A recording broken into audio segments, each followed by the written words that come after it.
Hey, so I know you said you were running later. Are you still training for that marathon? Yeah, actually I am. How's that going? Like, is training struggling, or like, are you doing pretty well training? What's that looking like for you?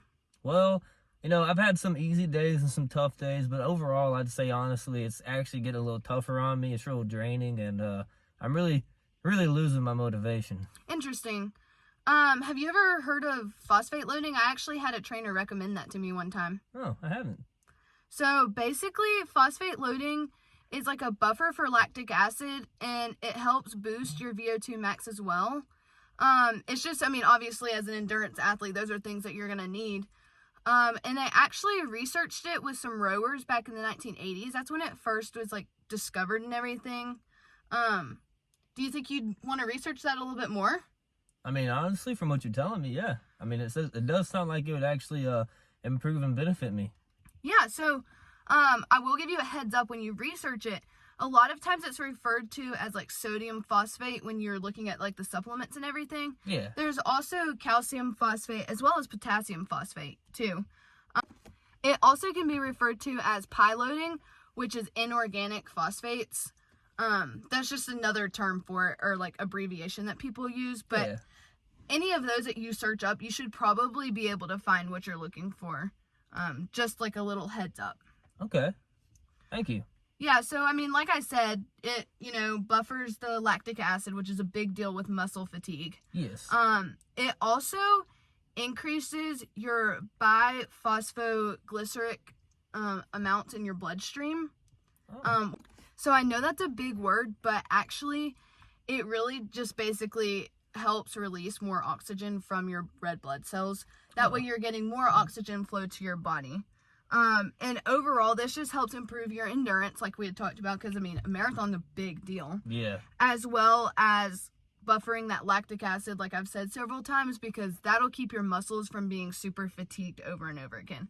Ooh. But just be careful, because definitely check your phosphate levels, because sometimes that can show muscle weakness as well as fatigue in your muscles and bone pain if you don't have enough in your system. Dang. Typically, though, you can get that in your normal diet, but also check with your doctor before you start taking the supplements and where your phosphate level is, because you could also end up having too much phosphate in your bloodstream, and that also can have some side effects as well. I believe that.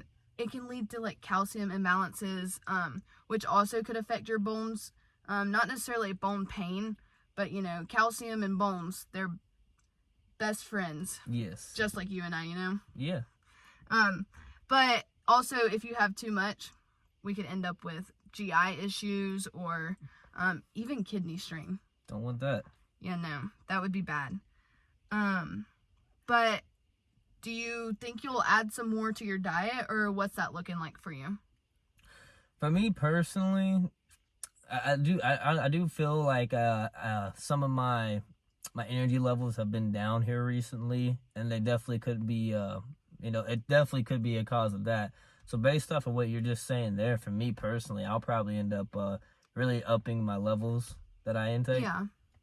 I mean, I don't know that it'll necessarily help your energy levels, but your oxygen levels will definitely increase.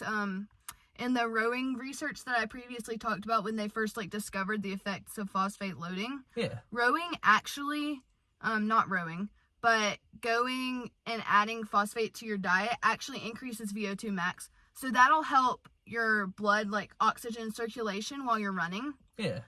So that'll be a big boost.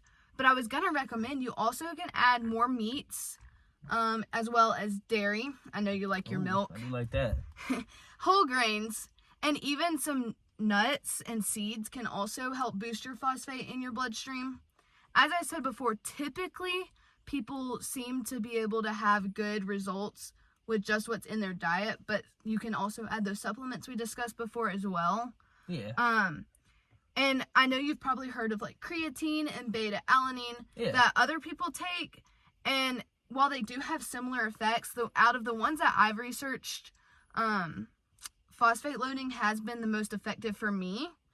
So I would totally recommend you trying it if you've already tried those other ones, because I know how you like to go to the gym, so you never know. I was about to say, I have tried those other ones, and I I have to say I can't really feel a difference. So I think I'm definitely gonna go off of what you're telling me right now.